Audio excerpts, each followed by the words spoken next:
can carry in this world, because while wealth may fade, beauty may wither, power may weaken, and intelligence may decline, the purity of the heart and the gentleness of its touch leave an everlasting impact that continues to echo long after one departs this temporary life. Indeed, when we reflect upon the world around us, we see that every small act of kindness, be it a smile, a word of comfort, a helping hand, or a gesture of compassion, creates ripples that travel far beyond what the eye can see. For one heart softens another, and that softened heart softens the next, until societies are transformed through an unseen chain of mercy. And this is why Islam places so much emphasis on Qalban Salim, a heart that is pure, safe, and kind, because such a heart becomes the lamp that lights up the darkness of this dunya. A kind heart does not seek recognition. It does not shout its goodness, but rather it radiates silently. And even those who may not speak of it can feel its presence. For a kind-hearted person can walk into a room and lift the atmosphere with just their demeanor, reminding us of the words of the Prophet Muhammad who said, "The most beloved people to Allah are those who are most beneficial to others." Zal Mujamal Orsat 6:22, meaning that the value of a human being is not in how much they collect, but in how much they give, and the true richness of the soul lies in the kindness it dispenses without calculation, without seeking return, purely for the sake of Allah.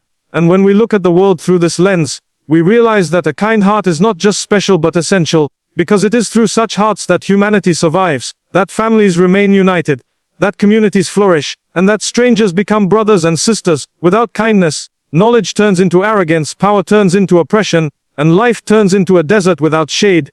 But with kindness, even the harshest of situations become bearable, the most difficult of relationships become mended, and the darkest of nights carry hope that dawn will soon arrive. And thus, when a person cultivates kindness within themselves, they are not just serving others, they are fulfilling the very purpose of life, which is to be a servant of Allah, who reflects His attributes of mercy, compassion, and forgiveness upon His creation. As Allah says in the Quran, "We have not sent you, O Muhammad, except as a mercy to the worlds." So Surah Al-Anbiya 21:07.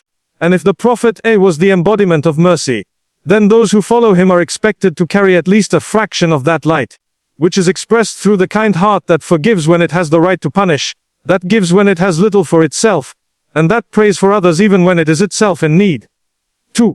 Tisha Islamic Piaspa TVOK. From the perspective of Islam, the heart is the center of everything, because the Prophet taught us, "Truly in the body there is a piece of flesh, which if it is sound the whole body, if it is corrupt the whole body is corrupt. Truly, it is the heart."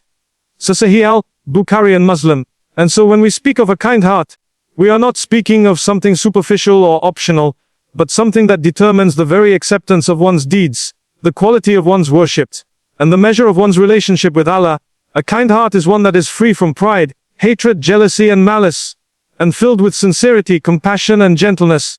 And this is why Allah describes the believers as those who walk upon the earth with humility, and when the ignorant address them harshly, they reply with words of peace. Surah Al-Furqan 15663, showing us that the softness of the heart reflects even in speech and in response to hostility. The Prophet himself was the perfect model of kindness, for he forgave those who hurt him, prayed for those who plotted against him, and showed mercy even to animals and children, saying, "He who does not show mercy to others will not be shown mercy." So Sahih al-Bukhari. And thus the Islamic perspective is clear: kindness is not weakness, rather it is strength of character, because it takes courage to forgive, patience to overlook, generosity to give, and humility to lower oneself. Allah promises immense reward for those with kind hearts, as He says, "Indeed, those who have believed and done righteous deeds, the most merciful will appoint for them affection." Surah Maryam 19:9-6, meaning that Allah places love for them in the hearts of people. So even if they have no wealth or status, their kindness secures for them a place in the hearts of others, and beyond that, a place in the mercy of Allah. Furthermore, kind hearts are directly connected to dua and forgiveness, because the Prophet told us that the dua of a believer for his brother or sister in their absence is accepted by Allah, and an angel responds, "Ameen," and for you the same.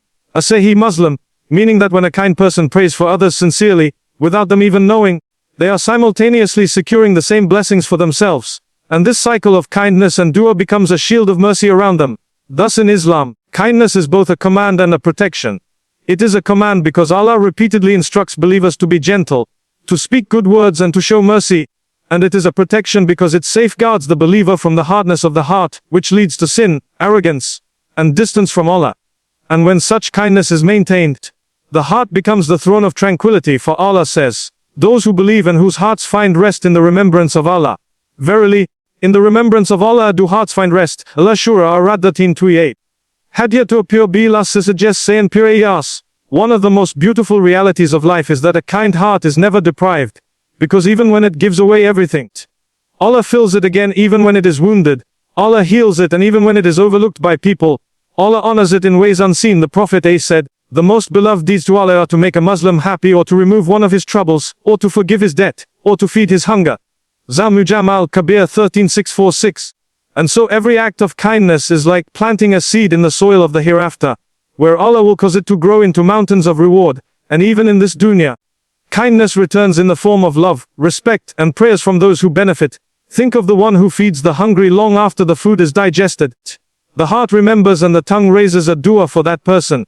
Think of the one who comforts the grieving. Long after the tears are dried, the soul remembers and asks Allah to ease their affairs. Think of the one who forgives when they had the power to take revenge. Long after the moment has passed, Allah's angels record that forgiveness as a source of mercy that will shade them on the day of judgment. Thus, kind-hearted people are constantly receiving prayers, sometimes without even knowing, because every heart they touch becomes a witness for them. Every smile they bring becomes a testimony in their favor, and every soul they ease becomes a supplication that ascends to the heavens on their behalf. And this is why kindness is one of the most powerful currencies in life, because while money can buy comfort for a short time, kindness buys the prayers of the poor, the blessings of the oppressed, the gratitude of the forgotten, and most importantly, the mercy of Allah, who says as the reward for good anything but good. Ashura Ar-Rahman 55:6, reminding us that no kindness goes unrewarded. Indeed, people with kind hearts often don't realize how many doors of goodness Allah opens for them through the prayers of others. They may be saved from calamity because a widow prayed for them. They may be granted success because an orphan whispered their name in dua. They may be forgiven on the day of judgment because someone they once helped intercedes for them. This is the unseen network of mercy that surrounds those with kind hearts. And it is the reason why their lives are blessed with contentment. Their deaths are honored with love, and their hereafter is promised with gardens beneath which rivers flow. And therefore, every believer must strive to purify their heart, to fill it with kindness, to resist the temptations of hardness, because the heart is the vessel of faith, and the softer and kinder it is, the more it reflects the mercy of Allah, until the believer becomes like a cool breeze in the heat of this dunya, a source of comfort for others, and a magnet of divine blessings in the end. The world remembers those who had wealth only until their wealth is gone, but the world remembers those with kind hearts forever, and the heavens remember them eternally, for their legacy is written not on stone, but in the hearts of people, and in the record of Allah, where every act of kindness is preserved until the day they meet Him with a radiant heart, and He welcomes them into His mercy. This is a single flowing paragraph speech of the 6,000 words under three main